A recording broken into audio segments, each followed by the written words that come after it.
ఈ దావోస్ పెట్టుబడులు కథ చంద్రబాబు గారు లోకేష్లు ఇంటర్వ్యూలు ఏపీకి ఏమన్నా ప్రతిష్ట పెంచుతున్నాయా తగ్గిస్తున్నాయా మీకేమనిపిస్తోంది? నమస్కారం కేఎస్ఆర్ గారు, వెంకటరెడ్డి గారు నమస్కారం. దావోస్ అనేది ఒక తమాషా, ఏడాదికి ఒకసారి జరిగే పొలిటికల్ జాతర. ఇందులో రియల్ గా వాళ్ళు ఒప్పందాలు కుదుర్చుకుని ఉంటే ప్రతి సంవత్సరం కూడా ఇదిగో మీ ఒప్పందం మేము కుదుర్చుకున్నాం, ఇవి అమల్లోకి వచ్చినాయి, ఇవి గ్రౌండ్ అయినాయి అనేది ఓ లిస్ట్ ఇచ్చి ప్రజల ముందు పెట్టి మేము సాధించిన ఘనతని చెప్పుకోవాలి. అలా చెప్పకుండా దావోస్ వెళ్ళి తెలుగు వాళ్ళ దగ్గర జగన్ గారి మీద విమర్శలు చేయటం, రాజకీయ ఉపన్యాసాలు ఎందుకు, అక్కడ వెళ్ళింది పరిశ్రమలు తేవడానికి. తర్వాత ఇప్పుడు మీరు చెప్పిన వాటిలో ఒక పాయింట్ ఉంది, 2 రాష్ట్రాల ముఖ్యమంత్రులు 2 రాష్ట్రాలు అభివృద్ధి చెందాలంటే కలిసి పనిచేయాలని. మరి 2 రాష్ట్రాలు కలిసి చంద్రబాబు నాయుడు గారు రేవంత్ రెడ్డి గారు సమావేశమై విభజన సమస్యలు పరిష్కరించుకోవడం ఒక కమిటీ వేసామన్నారు చీఫ్ సెక్రటరీ నాయకత్వంలో. ఏమైంది అసలు? ఎందుకీ కాకముక్క ఊళ్ళు వేసిన కమిటీలేమో పనిచేయవు, ఒక సమస్య పరిష్కారం కాదు, కొత్తగా మళ్ళీ కోర్టుల్లో పిటిషన్లు వేస్తారు నదీ జలాల మీద. ఇవన్నీ చెప్తూ ప్రజలను మోసం చేయడం కోసం ఇవన్నీ మాటలు చెప్పడం తప్ప ప్రాక్టికల్ గా జరిగేది ఏమిటనేది వాళ్ళు చెప్పడం లేదు. అందువల్ల రియలిస్టిక్ గా వాస్తవాలు చెప్పినప్పుడు మాత్రమే ప్రజలకి వాస్తవాలు తెలుస్తాయి తప్ప ఇలాంటి కాకముక్క ఊళ్ళు పత్రికల్లో రాసుకోవడానికి పనికొస్తాయి తప్ప మరి దానికి పనికిరావని నా అభిప్రాయం. అయితే 23 లక్షలు సరే కోట్లని తడబడ్డారనుకోండి, అది వేరే 23 లక్షల ఉద్యోగాలు వచ్చేస్తున్నట్లుగా ఇట్లా చెప్పటం, దావోస్ వెళ్ళి ప్రచారం చేయటం, మరి ఏమైనా పెట్టుబడులు ఏమైనా వస్తున్నట్లా రానట్లా ఆంధ్రలో అట్లాంటి వ్యాఖ్యలు చేయడం వల్ల అది ఇంటర్నేషనల్ స్థాయిలో జాతీయ స్థాయిలో కూడా ప్రతిష్టకు భంగం కాదా? వాళ్ళు అది పట్టించుకోరండి. ప్రపంచ స్థాయిలో ఇప్పుడు నిన్న ఒక వార్త వచ్చింది, టీఎంఎస్ ఏదో ఆర్ఎంజెడ్ ఈయన వీడియో కూడా దాని మీద దాని పూర్వత్రాన్ని 91,000 కోట్ల పెట్టుబడులు, 1,00,000 ఉద్యోగాలు, 1,00,000 ఉద్యోగాలు అని చెప్పేది చెప్పినట్టున్నారు. దాని అసలు మూలధనం పెట్టుబడి దానికి 500 కోట్ల. ఇది ఎంత ఫార్స్ ఇది, ఎందుకు ఈ నాటకాలు? అది కూడా బెంగళూరు కోసం 20 లక్షల ఉద్యోగాలు 5 ఏళ్లలో కల్పిస్తా ఉన్నారు. 18 నెలలు ఎట్లా సాధ్యమైంది? ఎక్కడ కల్పించారు? ఉన్న ఉద్యోగాలు ఎన్ని తీసేశారు? తీసేసిన ఉద్యోగాలు లెక్క చెబితే సరిపోతుందేమో. ప్రజలను మోసం చేయడం కోసం పదే ప్రతి నిమిషం ప్రయత్నం చేయడం అనేది ఆయన చంద్రబాబు గారికి అలవాటు అయిపోయినట్టుంది. మరి ఎందుకో మరి అది ఎప్పుడు పోతుందో తెలియదు. మరి రైట్, వెంకటరెడ్డి గారు. కొమ్మినేని గారు, ముందుగా మీకు తిలక్ గారికి అట్లానే సాక్షి ప్రేక్షకులందరికీ నమస్కారాలు. ఇక్కడ అంటే మనం అనేది ఇప్పుడు దావోస్ మ్యాన్ గురించే కదా డిస్కషన్. దావోస్ మ్యాన్ ఆయన వీళ్ళు నటిజన్లు తెలుగుదేశం వాళ్ళు కొంచెం ఆలోచించకుండానే రాస్తారో ఏమో. ఏది ఆయన చలి కూడా తట్టుకోగలరు. దాంట్లో పెట్టారు, లోపల కోట్ వేసుకున్న ఫోటో కనపడుతుంది. లోపల కోట్ వేసుకొని ఉన్నాడు, చాలా స్ట్రాంగ్ లోపల ఇన్నర్ వేసుకున్న ఫోటో కనపడుతుంది కాదు కదా.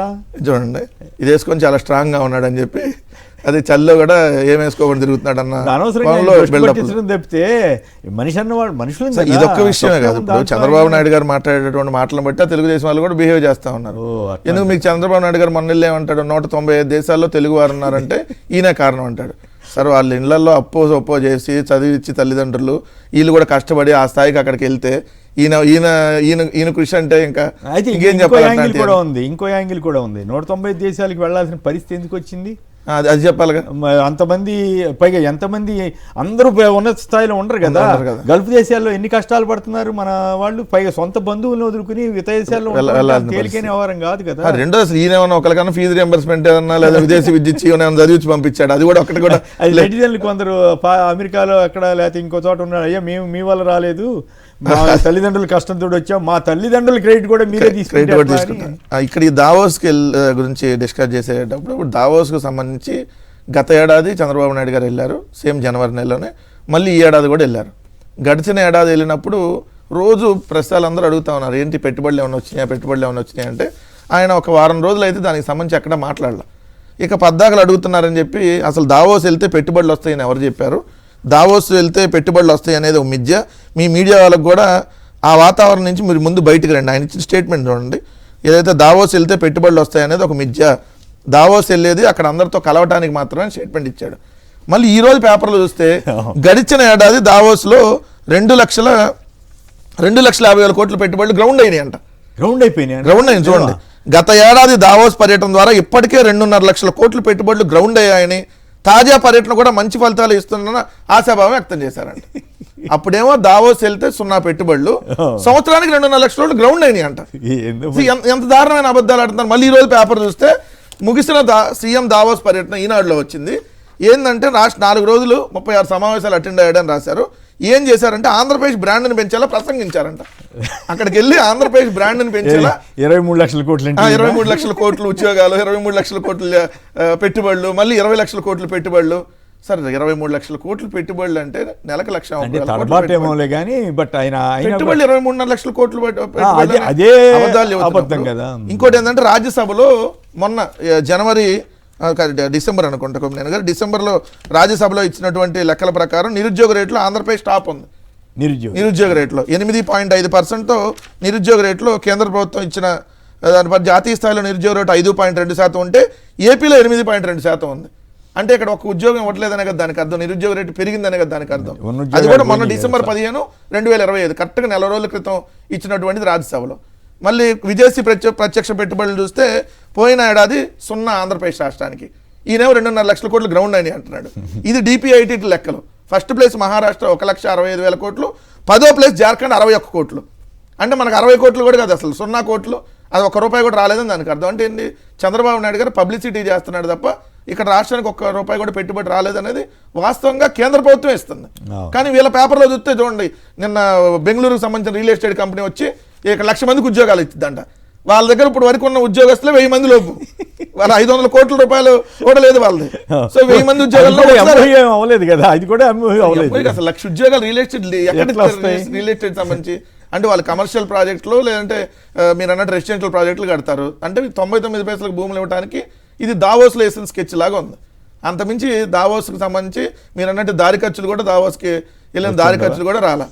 మరి ఇంటర్వ్యూల వల్ల ఏమైనా పరువు నిలబడిందా? ఆంధ్రప్రదేశ్ పరువు కానీ చంద్రబాబు గారికి పరువు కానీ నిలబడుతుందా పోతుందా? ఆయన వయోభారంతో ఇట్లా మాట్లాడి ఉండొచ్చని తెలుగుదేశం మీడియానే సోషల్ మీడియానే రాసుకోవాల్సిన పరిస్థితి ఎందుకు క్రియేట్ అవుతుంది సార్? ఇప్పుడు వాళ్ళే వయోభారంతో రాశారంటారు. చంద్రబాబు నాయుడు అంత యువకుడు లేడు, అసలు మాతో పాటు ఎవరైనా పరిగెత్తారని వాళ్ళేం కూడా చలి కూడా తట్టుకొని అసలు చూడండి దావోస్ వెళ్ళి దావోస్ మ్యాన్ అయిపోయాడని రాశారు. ఏం చెప్పాలి ఇంకా? అందుకని వాళ్ళ పరువును వాళ్ళే తీసుకుంటున్నటువంటి పరిస్థితి. రాష్ట్రానికైతే ఇక్కడ దావోస్ అని కాదండి, ఎక్కడ ప్రత్యక్షంగా వీళ్ళు ఇదిగో మేము వచ్చిన తర్వాత ఈ ఎంఓయూ కుదుర్చుకున్నాం, ఇదిగోండి ఇది ల్యాండ్ ఎలకేషన్ ఇక్కడ చేసాం, ఇదిగోండి ఇది గ్రౌండ్ అవుతుందని ఒక్కసారి ల్యాండ్ ఎలకేషన్ అయింది చూపించమనండి. అదాని తీసుకొని వచ్చేమో గూగుల్ అని పేరు మారుస్తారు, లేదంటే జగన్ గారు తీసుకొని వచ్చినటువంటి గ్రీన్ అమ్మోనియా అని ఇప్పుడు వేల క్రెడిట్లో వేసుకుంటారు. అప్పుడు ఇదే గ్రీన్ కోని వ్యతిరేకించారు. ఏమన్నాడు, మీ దావోస్ వెళ్ళి జగన్ గారు గ్రీన్ కోతో పదం గుర్చుకుంటారా? గ్రీన్ కో అని గ్రీన్ కోతో గుర్చుకుంటారా? ఏదో హైదరాబాద్ లో కుదుర్చుకోవచ్చు అన్నారు. ఇప్పుడు మీరు ఏదో బెంగళూరు నుంచి వాళ్ళు మిమ్మల్ని పిలిపించుకొని సీఎం క్యాంప్ ఆఫీస్ లో కుదుర్చుకోవచ్చు కదా. సో దానికి సంబంధించి దావోస్ లో ఏం లేదనేది రెండో సంవత్సరం కూడా బయటపడింది. ఆంధ్రప్రదేశ్కి ఎటువంటి పెట్టుబడి రావట్లేదు అనేది వాళ్ళే చెప్పకనే చెప్పారు. లేదంటే ఈనాటిలో లోపల ఎక్కడో పేజీలో దావోస్ ముగిసిన పర్యటన, అదే తెలంగాణకు వచ్చేసరికి ఎన్నో 23,000 కోట్లు ఎంతో ముగిసిన దావోస్ పర్యటన అని పెద్ద హెడ్డింగ్ వేసి లక్షల కోట్లు అని రాసేవాళ్ళు. దీంట్లో నిజంగా మామూలుగా 1000 కోట్లు కుదుర్చుకున్న 1,00,000 కోట్లు అని రాసేవాళ్ళు. ఏం లేదనేది వాళ్ళే చెప్పకనే చెప్పి బ్రాండ్ ఇమేజ్ పెంచడం కోసం వెళ్ళారు. కాదు అంటే ఒకటి ఏమాట కాబట్టి లోకేష్ గారేమో చంద్రబాబు గారిని బ్రహ్మాండంగా పొగిడారు, చంద్రబాబు గారేమో లోకేష్ గారిని బ్రహ్మాండంగా పొగిడారు కదా. అంతవరకు వాళ్ళిద్దరికంటే మన రీల్స్ మంత్రి రామ్మోహన్ నాయుడు ఇంకొద్దిగా అడుగు ముందుకేసి, నేను చూడలేదు, రామ్మోహన్ నాయుడు గారు కొంత ముందుకేసి ఇక్కడ కూర్చున్న వాళ్ళందరూ ప్రత్యక్షంగా ఏదో ఒక విధంగా తెలుగుదేశం వల్ల లబ్ధి పొంది చంద్రబాబు నాయుడు గారు లబ్ధి పొంది ఇక్కడికి వచ్చారు అని చెప్పి ఆయన ఇంకో ముందుకు వచ్చిన తెలుగుదేశం అభిమానులు కాబట్టి ఏమన్నా చెప్పారేమో. కాదు సార్, దానికోసం ఆ మీటింగ్ ఎందుకు పెట్టారు? తెలుగుదేశం వాళ్ళతో పెట్టండి, దావోస్ వెళ్ళి మరి దావోస్ వెళ్ళి మిగిలిన దేశాలను పిలిపించి పెట్టండి దానికి. రైట్.